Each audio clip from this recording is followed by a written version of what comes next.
Hey everyone, good afternoon. Good afternoon, everyone. It's good to have you here.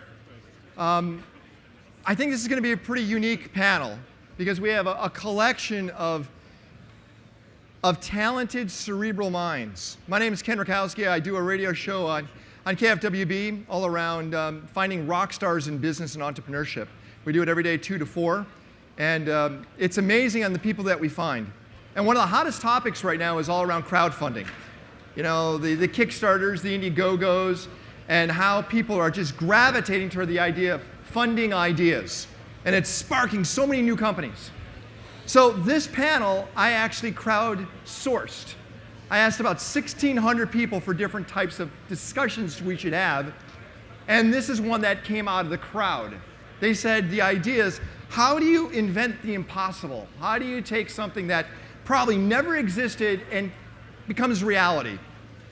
And so what we did is we collected, this right here is almost like Life of Pi. You know, we have a hacker, we have a futurist, we have an inventor, and we have a magician, right? So it's the beauty of just serendipity of everyone coming together. So what I want to do is, before we dive into this, I wanted to talk about the idea of just the impossible. Next slide. So Raytheon, back in you're going to have to hit click every once in a while. Press click. They created the radar range. This is 1947. Hit click again. 1947. Obviously, it was the microwave. Press $5,000. $5,000. Press spacebar again. It took 50 years for it to become the standard. 50 years for the microwave to be almost everywhere. Next slide. Spacebar. So the Sony, if you remember when this first came out, I'm not sure if anyone remembers. Spacebar. This was in 1982. Spacebar. There we go, 1982. Does anybody remember what it cost? Anybody? $700 is right, spacebar. It was $730. You win something, I have no idea. Spacebar, it took 20 years for this to become a standard. 20 years. So we're starting to see where the markets are colliding. Spacebar. This, if you remember this, I want you to play the video real quick. Check this out. Video? No video. No video? No. We have no video. Oh, no, here you go. Here's your video. Didn't want you to see the next slide. But this is Jeffrey Hahn. Jeffrey Hahn, back in 2006, was showing the touch screen. This is 2006. On July 29th is when Steve Jobs showed off the iPhone. Within 5 years, this became the standard. Touch screen technology has evolved to be everywhere. So what was the impossible? I'm not sure if you remember seeing this. This is crazy when we saw Jeffrey Hahn showing this off at TED. This video was watched over and over again. People were thinking, when is this going to become something that we could have in the home? Now we have it everywhere. Next page. This is the internet right now in 1 minute. In 1 minute, 30 hours of videos uploaded. Look at 62,000 hours of music listened to in 1 minute on Pandora. And this is growing exponentially. The internet is just, it's rapidly growing so fast that it's becoming hard to even measure. And my last slide is this. Last slide. I'm not sure when you guys saw the movie. It was an amazing movie what we saw, yes. The Jeffrey Hahn technology, but it's really not about the technology in this movie. Does anybody remember the whole premise of the movie? Precog. Precogs, that's right. Next slide. This is Dr. Philip Lowe. Dr. Philip Lowe and Stephen Hawking has worked together, and they have patented intent. They are able to actually understand the process of the brain intending to do something, and they patent the process. So the impossible, the craziness is happening right now, even with this idea of understanding where intent is. So the whole precog idea may have been far-fetched, but it's not far off. So what I want to do is I wanted to start with our first panelist, and we're going to have a lively discussion after everyone has a short period of time to give a demonstration of what they're working on. Salim Ismail is running probably one of the hottest and coolest places to just learn about everything. Singularity University was started by Ray Kurzweil and Peter Diamandis. Their school is at NASA Ames. It's actually at NASA's where the school is. They select the brightest people in the world to go to their institute, and I'm honored to have Salim here. Salim, the floor is yours. Sure. Thank you very much. Can I have the next slide? We have an old saying at Singularity that artificial intelligence, or AI, is really easy. AV is really hard. So we don't have a clicker here. What we think about is bringing together the leading thinkers in the world and the fastest moving technologies, add to that the most ambitious and accomplished young leaders in the world, and point them at the biggest problems. Can I see the next slide? So we focus on this idea that technology is growing exponentially. If you went back to the original Apple microcomputer, it's had 40% speed improvements annually for the last 30, 35 years. If you had had that same pace of increase in, say, the top speed of a car in the car industry, we would today have cars that go 500 times the speed of light. Wow. So that gives you a sense of how dramatically computing has changed. It's now driving pretty much everything that we do. We're now embedding it in ourselves, and many of you have seen this. My $1,000 laptop 10 years ago had the equivalent computing power of the brain of an insect. Today it has the equivalent computing power of the brain of a mouse. In 10 years it'll have the equivalent of one human brain of computing power. And in 20 years after that, all 7 billion human brains on the planet, the equivalent computing power will be in the $1,000 laptop. And we think about, what would you do with that? We think technology is hard to predict, but you can actually see exactly how fast your smartphone will be in 3 years or 5 years or 10 years. Next slide, please. So this graph is interesting. Peter and Ray are the main founders of our organization. Next slide. And we think about how can you harness this accelerating pace of change. We're seeing major industries now. Much of our world is operating on a linear basis. Our regulatory systems, legal systems, educational systems, healthcare systems are all operating off a static base. But much of the world is now driven by information. The stress in the Arab Spring is essentially the younger generation leveraging information in a way that the older generation can't conceive of. And we're turning the world into information. Note that most of your memories aren't in your heads, they're in your smartphones now. And how do we deal with an information-enabled environment, because it goes into this exponential pace of change? Next slide. So these are the studies, the technologies and disciplines. We study the areas of those that are doubling very quickly, and how do we manage these? How does a regulatory framework of any kind keep pace as technology is accelerating away from us, right? Next slide. We bring together the leading thinkers in the world to come and speak, whether it's Vince Cerf or Craig Venter, who sequenced the first human genome. Next slide. And we do a summer program that's 10 weeks long. Next slide.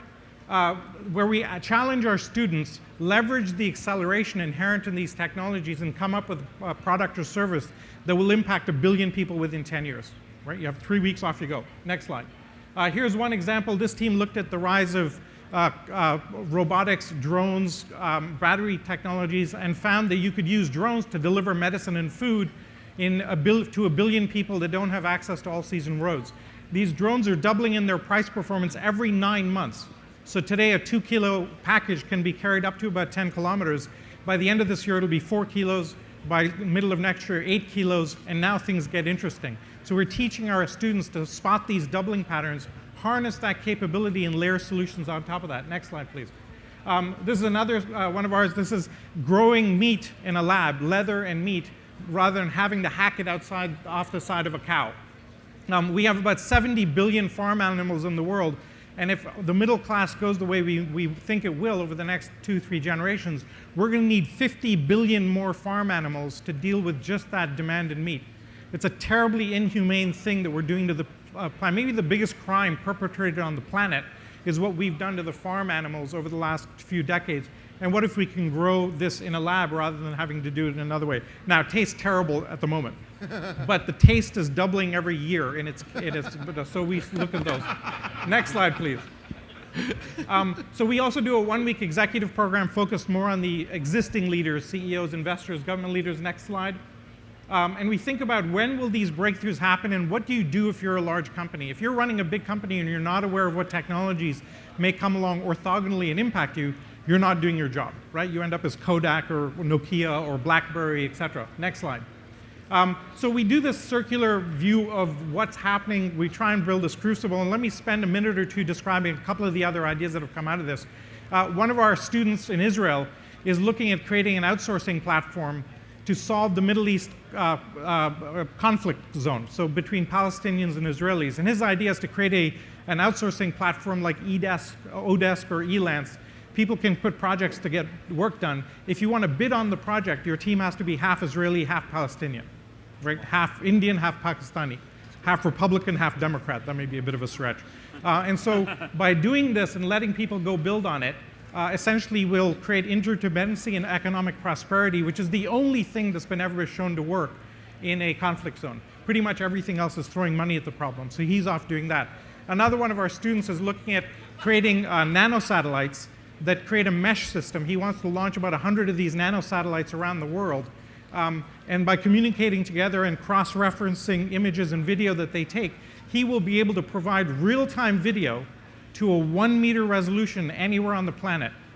Think about the frightening aspects and the enormous economic aspects of what that would entail. His first satellite launched 3 days ago. Wow. And so this is off to the races and heading off that way. Another one of our companies is looking at the drones, as I mentioned. We've got about 50 of these startups all looking to do these crazy things by leveraging the underlying pace of technology and layering solutions on top of it. And the issue that we have is our current leadership around the world does not think about this. Vinod Khosla did an analysis of mobile phones over the last 10 years. We've seen a doubling in mobile phones every 2 years over the last decade, now to what, 5.5 billion. And he went back to 2002, 2004, 2006, 2008, and looked at what did the mobile industry expert analysts say would be the growth of mobile phones at each of those points in time. And in 2002, they said 16%. Gartner, Forrester, McKinsey's, Jupiter, et cetera, predicted 16% year-on-year growth. Then it doubled 2 years later, and in 2004, they said 14%. 2006, it had doubled again, and they said 12%. And in 2008, unable to comprehend that we've had 3 doubling patterns in a row, they said 10%.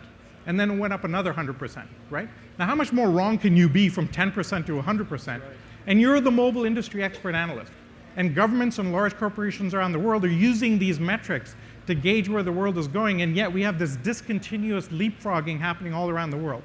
So for companies or countries or industries around the world, pretty much there's a choice to be made. Either you get on board with these technologies and leverage them because you can leapfrog the status quo in a way that we've never seen before, or you're left behind in the dust. That's kind of where we're going. So with that, thank you for having me. Salim, so our futurists. Our next speaker is our inventor, who's changed all of your lives. Besides creating Atari and Chuck E. Cheese, either you love or hate, right? Parents. He also has created things like in-car navigation. Leonardo DiCaprio is playing him in a movie all around the idea of Atari. And his new book out called Finding the Next Steve Jobs, because Steve Jobs and Steve Wozniak, their first job was working for Nolan. Nolan believes the whole area of big change is all around education. And I'm totally with him on that, so let's give it up for Nolan Bushnell. Woo! You know, I was on a panel and a lunch, and I asserted that education is going to change massively in the next 3 years. And everybody said, impossible, impossible. And I think that what we're really going to see is an explosive destruction of education of the last 20 years into the future. And the reasons why, think of a block frozen in ice. You hook a spring to it, and you keep pulling on that spring, and you keep pulling on the spring, and pretty soon, the block comes loose from the ice. All kinds of crazy things happen when that happens. And what's happened is we've had a building need for better educational outcomes, better efficacy, better use of money, what have you. We're in the middle of a perfect storm. Do I need my slides? Yeah, go ahead. Next one. Next slide. I forget about them. I get a little wrapped up. So that's basically the premise. Another slide. This is the thing I was just describing. Next slide. You're killing us. Wow, that was an electric circuit. The forces pulling for change. Cheap computers, effective software, public demand. Federal mandates, scarcity of skills. We need all this stuff. Effective software, slightly better, 10x better. We're currently teaching with some of our software kids 10 times faster in a classroom. Now, all of a sudden, I believe that in the next 3 to 5 years, we will be able to teach 100% of the academic subjects that kids learn in high school, 4 years of high school, in 6 months. Wow. Now, is that impossible? Sounds I don't great. think so. And so, it's all going to be driven by an increasing amount of learning being done individually and shopping for it on the part of the students. And I think that's going to be really important. You got to understand that our kids' brains are different. Next slide. It turns out that things are different. Next slide. Next slide. Next slide. Next slide. Next slide. Well, it turns out we have kids who are used to a massive infusion of technology. When I was in school, school was the most interesting thing happening. The alternative was watching the corn grow and the river flow. That wasn't very cool, but school was really where it was happening. And my third grade teacher let me teach the thing on science, on electricity. And I can tell you that I didn't know anything about electricity when she let me do that. And I taught the class, and I thought it was magical. And I went home and set up the card table in the corner of my bedroom, got every battery and light and piece of string and wire that I could find, and I started tinkering, and I've never stopped. This is the thing that I think if we can get our focus onto really powerful things and learn faster, we can keep the enthusiasm alive and make it really fun. Next slide. Perfect storm. I already did that. Next storm. The other part that is really a problem is we're training out creativity. And it turns out that the next big wave of issues is going to be more about creativity than academics. I mean, I struggled and I learned how to do partial differential equations. I've never done it since, and the internet will do it for me very quickly. But what happens is that creativity is where the next big area, solving problems, fixing things in unique ways, that's where the magic is. And when you see Maker Faire and some of the other things that are starting to really capture this project-based learning, this is where it all happens. Next slide. We have another thing with our software that I really am excited about. We can measure how long it takes someone to learn something. Now think about it. How long did it take you to learn that? Well, then the interesting question is, what did you eat for breakfast? Which makes you learn faster? High carb, high protein. Your brain uses a massive amount of sugar, but maybe it's dependent. The thing that's interesting is that there's a suggestion for the 10 o'clock snack that it should be a sardine, black chocolate or dark chocolate, and green tea. And I like to say, maybe so, but not altogether. But anyway, we're going to be doing some testing, and we will tell you definitively what you should have for breakfast, what you should have for lunch, how much exercise you should get, how much sleep you should get, whether you should have math in the morning or math in the afternoon. If you can't put a number on it, you don't know what you're talking about. We're going to have numbers on this, and I think it's going to be really interesting. Next slide. Next slide. These are things we're doing, and I think it's going to really change the way we do things. It may be that everybody's a little bit different, but at least if we characterize you, we're going to be able to teach you faster, fine-tune you as a intellectual athlete. Got it? Thank you, Nolan. Futurist, inventor, hacker. And the idea of the hacker is don't think computer hacker, think about the whole idea of hacking life. Pablos works for Intellectual Ventures, Nathan Merville's company up in Seattle, and their job is to create as much as they can and then lock it up for 20 years.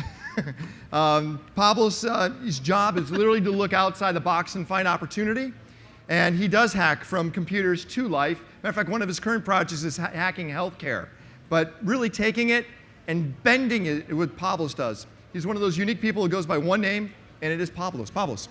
Thank you. So any other hackers here? No? What kind of conference is this Right again? Next slide. Anyone can just yell next slide whenever you want. So I work in this lab where we're trying to test out our inventions and see if they're going to work or prove that they're not going to work. We basically just bought one of every tool in the world, hired one of every kind of scientist, and we tried to take on some of the big problems that humans have. Fortunately, we don't have a lot of competition since most people are busy making fart apps for the iPhone. So our business, though, is to make markets for invention. We want to make it practical to invest in inventors, support them so they can keep doing it, so we can scale all this up and do more of it. So next slide. So I'm going to talk about 3 problems today in 6 minutes. This is what we call a cubic mile of oil. So if you made a cube a mile on a side and a mile deep, that's how much energy we use to power the planet in about 2000. It's a lot of energy. Next slide. Right now, we're at about 3.5 cubic miles of oil. That much energy is what we require to run this planet right now. Next one. If we keep going the way we're going and try and do a really good job of it and not expand our energy use too much, we need another 1.5 cubic miles of oil. And if we do a really, really good job and we do everything we can imagine for reducing our needs and all that, it's 1.4 instead of 1.8 additional cubic miles of oil to power this planet, right? Next slide. By 2050, when we start running out of oil again, we need another 5 cubic miles of oil on top of everything I just showed you, right? So we need a lot of energy for this planet. We're running this grand experiment every day. More people, no more planets, right? This is all unprecedented for humans, and what we did before isn't going to work. So we have to invent our way out of this. And to do that, we've got to scale up invention. So next slide. Alternative energies, which we're all very enthusiastic about, can help us with that. Those are included in the calculations, by the way. But let's just imagine alternative energies, like windmills. Windmills are fantastic. They make energy out of wind. It seems like it's free. Next slide. So if we put windmills over all of those states, in everybody's backyard, and on the sidewalks, we get 1 extra cubic mile of oil worth of energy, right? And I showed you how many we need. So what are we going to do? Put windmills in Beverly Hills? So these schemes don't provide what we call base load, which is lights on when the sun's down, when there's no wind blowing. So we need a miracle in what we call energy storage to keep that energy around until we need it when the wind's not blowing. Well, we don't have that miracle yet. So next slide.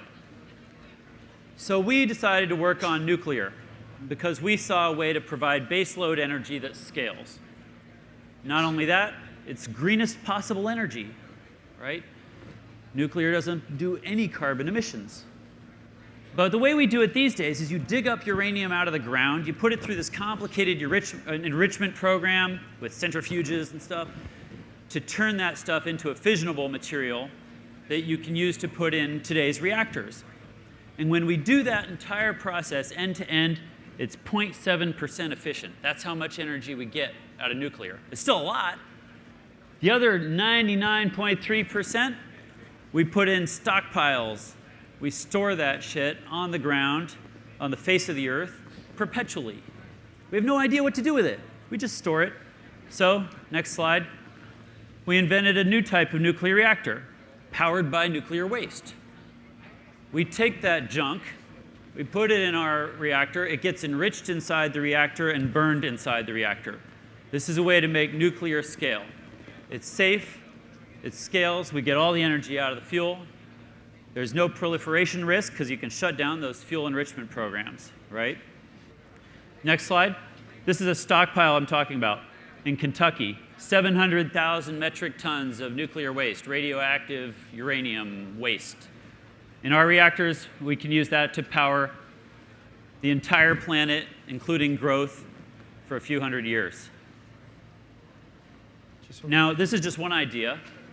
It turns out not a lot of people are working on nuclear energy. We think a lot more people should, and you should think that a lot more people should. We need some competition in this. So, next slide. Next thing I want to show you. These guys, you remember these guys from a while back? We're the big 99%. Well, it turns out, next slide, those 99% from America are the top 14% globally, right? You can be the bottom of the food chain in America, and you're at the top of the food chain in the world. So we think it's important to go and invent for those people, for the world. What are the world's problems? Not just the problems that rich people have.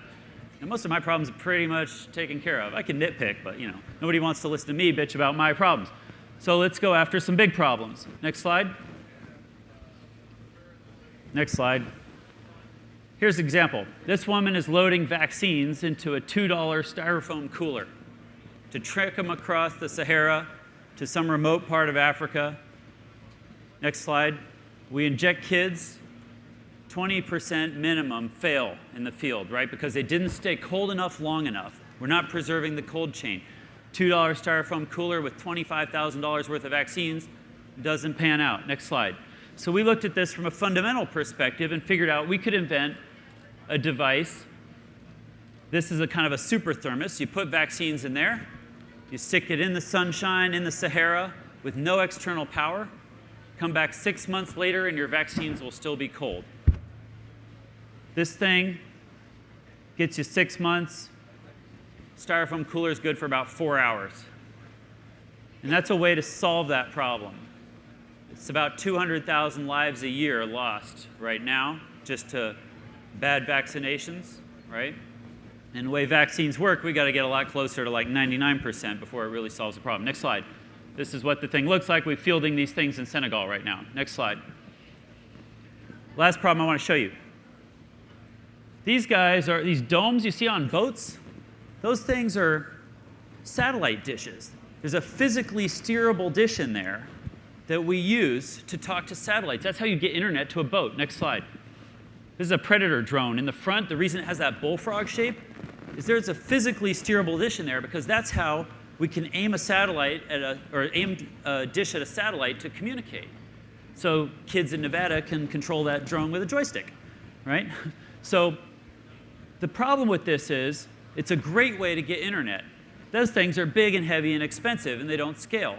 That's why you don't have fast internet on planes. But it's also why you don't have faster internet everywhere in the world. Our new satellite networks have orders of magnitude more capacity than anything we did previously, right? A single satellite these days has more capacity than the entire network that's been deployed before. So we can get wireless to everyone on the planet, but we don't have a way of practically aiming a beam at those satellites. So next slide. So this is a little bit about how antennas work. These are antennas. You might think it looks like a pipe organ. These are antennas not in RF, but in audio ranges, right? And we have a different one for every note. Next slide. But a few years back, somebody invented this thing, a synthesizer. What does a synthesizer do? It blew away those guys with pipe organs, right? And what it does is computationally, it synthesizes a note using solid-state electronics. Next slide. So we started investigating this new area in science. Whoa. All right, wait. Called metamaterials. So these are materials that don't exist in nature, but that we can make with cool properties, in this case, a tunable dielectric. So we designed a new type of antenna. This thing is a flat panel that can electronically steer a beam. And it can track to aim at a satellite. You can stick it on the roof of a car or a plane, You can slap it on the side of a building and it'll find a satellite and get you internet. We can get gigabit wireless to everyone on the planet this way. Have you noticed how your cell phones at this conference are all shit, no signal, right? That's because the way we scale cell infrastructure, everybody has an omnidirectional antenna and it's broadcasting noise in every direction, and you hope some of it lands on a tower. And that mostly works until you get too many people in one place. With this, I can aim a separate beam at each user and reuse that spectrum. So that's all I had to show today. That's awesome. Thanks. Pablos. Marco Tempest. Marco Tempest is a cyber illusionist. I met Marco about 10 years ago. Marco takes literally the impossible and turns it into a story. He currently has spoken at Davos, the World Economic Forum. He has some of the most popular videos on the TED Talk page. And Marco, he's truly one of the most unique, most original thought leaders on the planet. And Marco was the one who actually created the whole topic of the panel as we crowdsourced it. And I'm honored to have Marco Tempest join us. Marco. Thank you. Well, thanks for coming along. I'm a cyber illusionist, which means I combine magic and science to create illusions. Think of it as magic for the 21st century. Now, what I'd like to talk about today for a moment is magic as a sandbox for prototyping future technologies. Magic is an excellent way to experience things which are technologically not quite possible. So I see myself somewhat as an inventor, but I'm not limited by available technologies. In fact, the aim in magic is to do things that are technologically not possible, to think a little further and try to give us a feel of how a near future technology might be experienced. I brought with me a little demo to show you what I mean. It's a topical piece. You've probably all heard of Google's Project Glass. It's new technology. You look through them and the world you see is augmented with data. Names of places, monuments, buildings, maybe one day even the names of the people that pass us on the street. So these are my illusion glasses. It's not Google Glass. So a big shout out to Google for not letting me in the developer program. Anyway, they're designed to give you a glimpse into the mind of a cyber illusionist. And let me show you what I mean with a card trick. So we're going to start out by taking a card. Any card will do. And let's put something significant on the card. And let's lose the card somewhere in the deck, just like this. Okay. Now, let's start up the system. For those of you who don't play cards, acquiring image. A deck of cards is made up of 4 different suits. There's hearts, clubs, diamonds, and spades. Cards are amongst the oldest of symbols and have been interpreted in many different ways. Now, some say that the 4 suits represent the 4 seasons. There is spring, summer, fall, and winter. My favorite season is winter. Mine too. Like magic, winter involves visual wonder, drastic change, and a delicate balance between its physical states. Now, in each of the 4 suits, there is a total of 13 Each cards. card represents a phase of the 13 lunar cycles. So over here is low tide, and then over here is high tide, and then of course in the middle is the moon. The moon is one of the most potent symbols of magic. Now there are 2 colors in a deck of cards. There's the color red and the color black, representing the constant change from day to night. Marco, I did not know you could do that. Thank you. Well, in a complete deck of cards, there are 52 cards representing the 52 weeks of the year.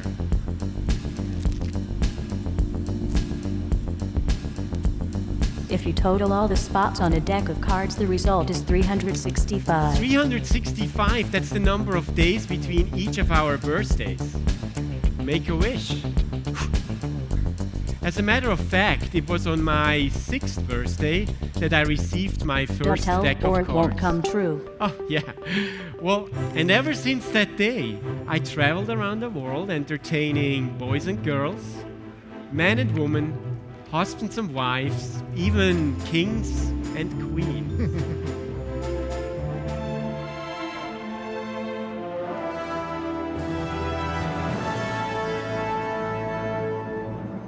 And who are these? Mischief makers, watch. Hey, wake up. Whoa! Are you ready? Ready! Let me see what you got. Presenting my pogo stick! Oh, be careful. Whoa! But today, of course, I'm performing for a different kind of audience. Today, I'm performing for you. Signed card detected. Now, sometimes people ask me, hey Marco, to do this kind of work, do you just work from 9 till 5? Of course not. Magic is a 24/7 job. I don't literally mean 24 hours, 7 days a week. 24/7 would be a little bit of an exaggeration. But it does take practice. Now, some people will say, well, magic, that must be the work of some evil, supernatural force.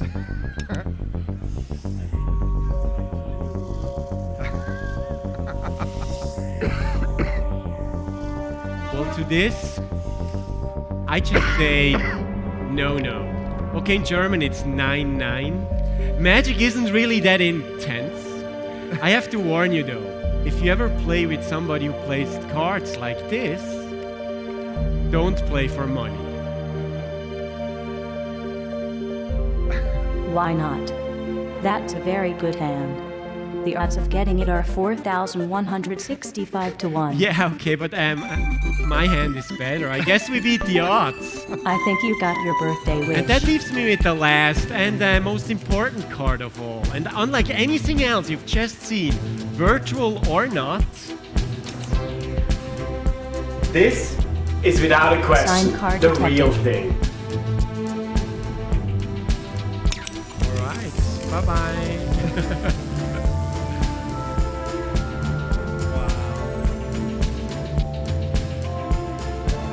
Thank you.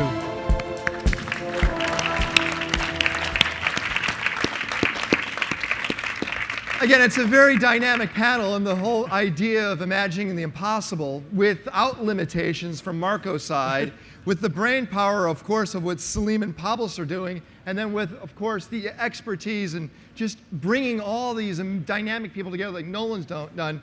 I really want to dive in the whole idea. First is, when we say the word impossible, I want to go with Salim first.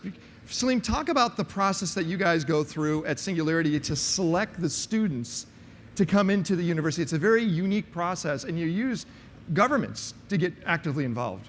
So every summer we have 80 students that come from 35 or 40 different countries. Average age is 30. Most of them have a graduate degree because we're throwing a ton of information at them, and we want them to have some academic discipline and rigor in absorbing all of this information.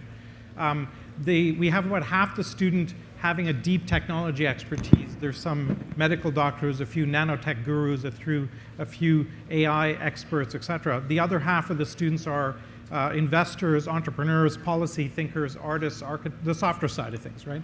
If you had 80 robotics experts for the summer, you're not going to come up with a good outcome. Nothing wrong with robotics, you just don't have the diversity of thinking. We want at least 40% female to male ratio, which far exceeds the actual applicant ratio.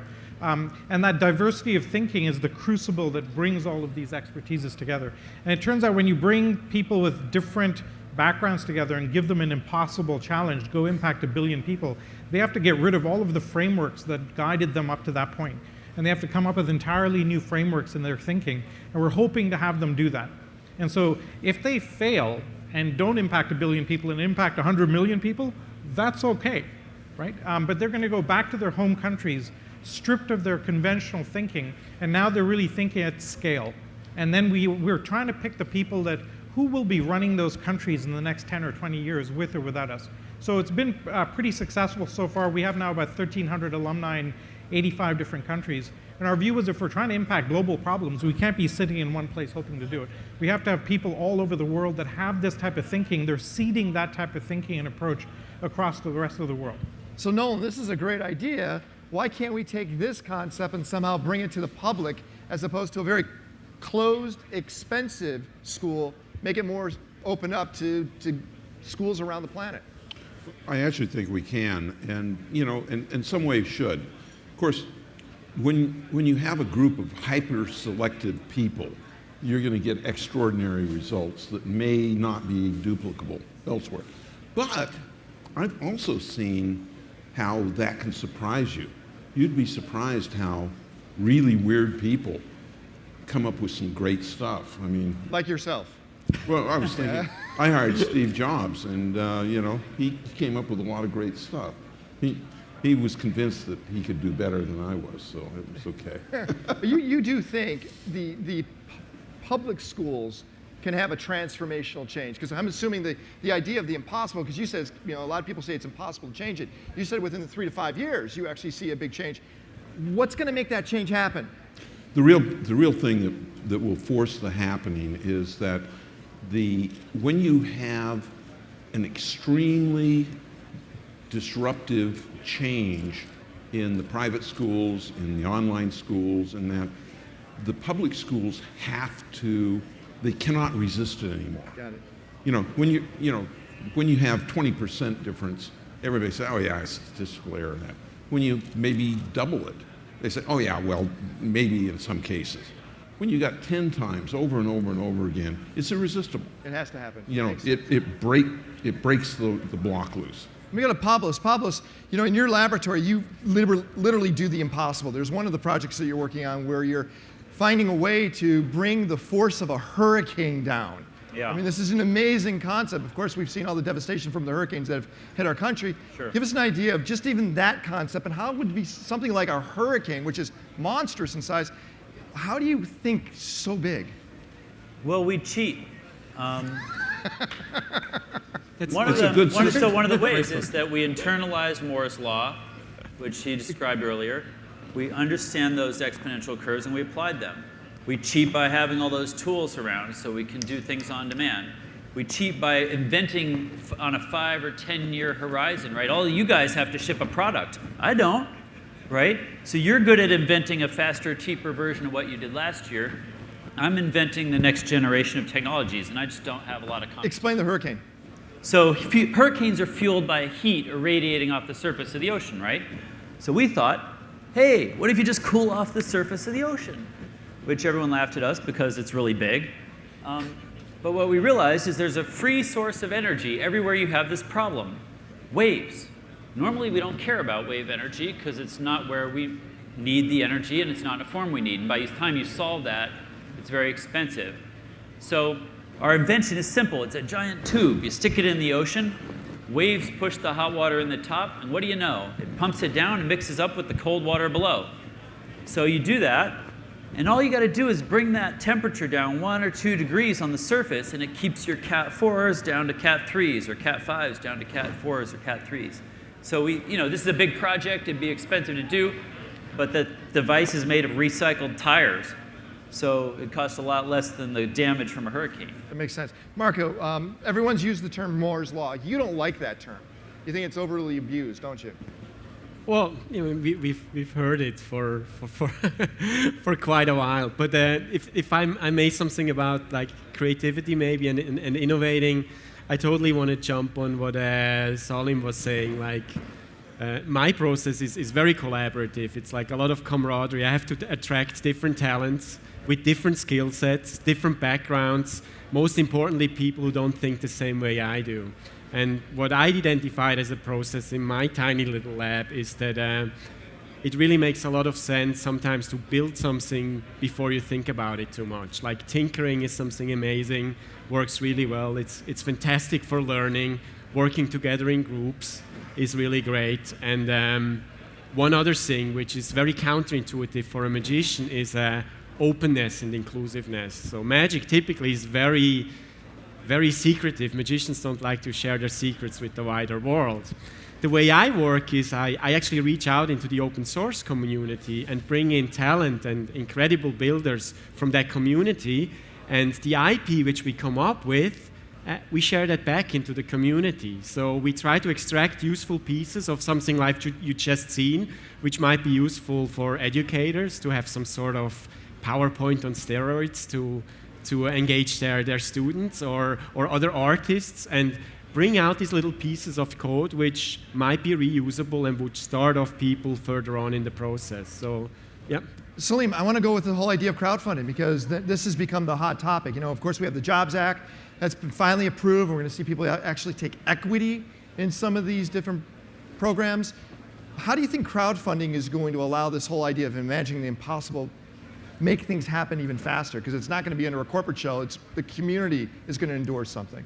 I think it's the most interesting thing that's going to happen in finance in 50 years.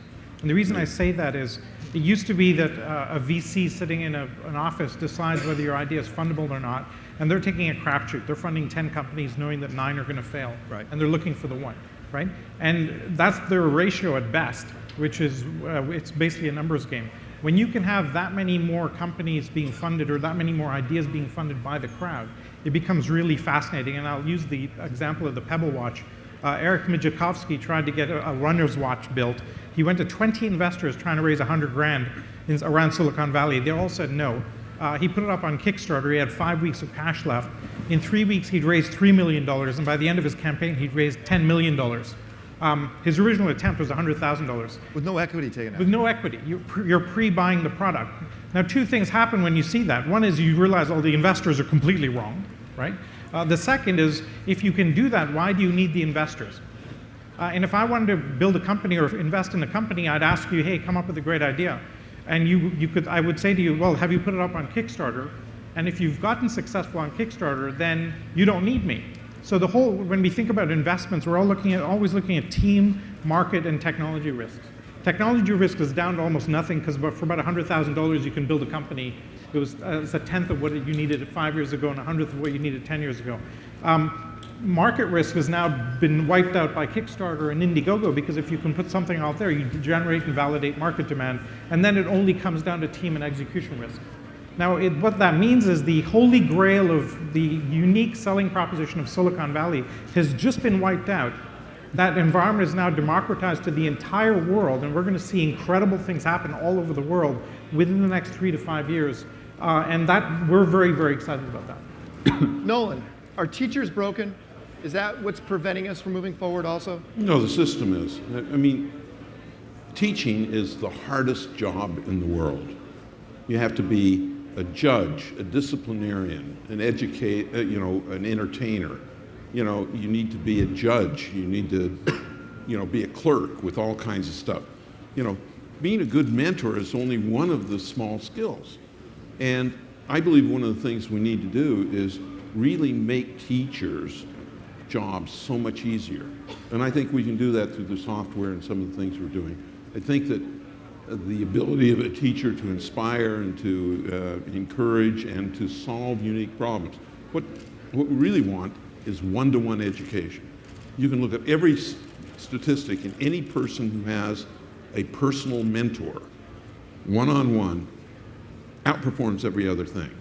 And so by having part of the class doing software and working on projects, things like that, you free up time so the teacher can spend that one-on-one time that's so valuable. Pablos, you get to watch all of these different types of intellectual projects, intellectual property coming into your lab. Is there a hot spot right now that you guys are all gravitating towards that you're excited about? Well, the one for us that I try to describe is metamaterials. I mean, we're the epicenter of metamaterials research on planet Earth right now because it's hot and ripe, and we're going to do, collision detection with it. We're going to do all kinds of different things with that capability. So we're into that. I work on 3D printing technologies, inventing new 3D printing technologies. To me, I think you guys have probably already learned a little bit about that. And then, look, again, it's about computation. We are getting so many new types of sensors. We're hooking those up to computers so we can analyze their data. We're putting that on the network. and the effects of it are staggering. We're just getting started understanding what's going to be possible with this stuff. Marco is also at the MIT Media Lab, so he's one of the fellows up there, and you get to have a laboratory also, right? And they take a very entrepreneurial approach there too, right? The lab allows you to take projects in there, work on projects, and spin them out and turn them into something. Are you seeing a lot of labs like that, or is that one of those unique situations? I think I just started my fellowship there, so I'm not a total expert, but what I can see is that the Media Lab is a very unique place in that the way the IP is handled, that the stuff which is actually created there, that students can go out and make companies with what they do. The sponsors or members have access to that IP, so there's very little of it's almost like a communal IP which is shared by everybody, which is great.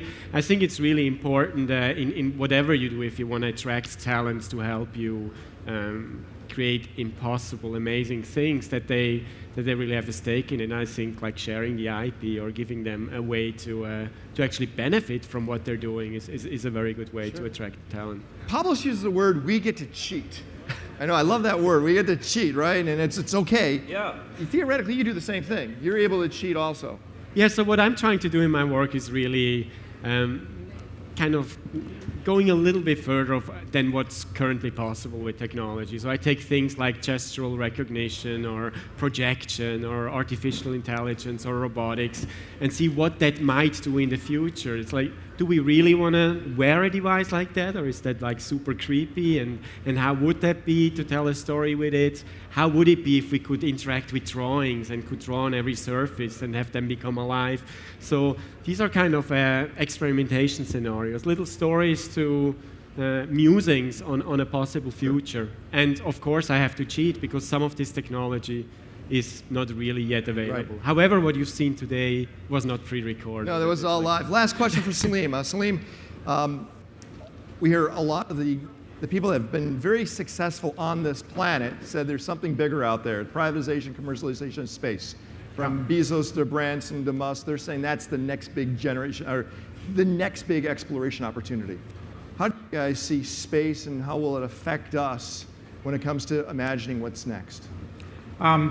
I think it's a great inspirational medium in all of our science fiction and all that operates. The fundamental reality is we're not going to get there anytime soon. The reason is that we're bags of carbon and water, and it just doesn't transport that well up into space, where any one little thing that happens is an existential threat for everybody there. I think what we will do is send robots. I think we've got a project that we're looking at that's looking at bioengineering Mars, sending across bacterial seeds that will create a new environment, turn the rust into terraform the whole planet.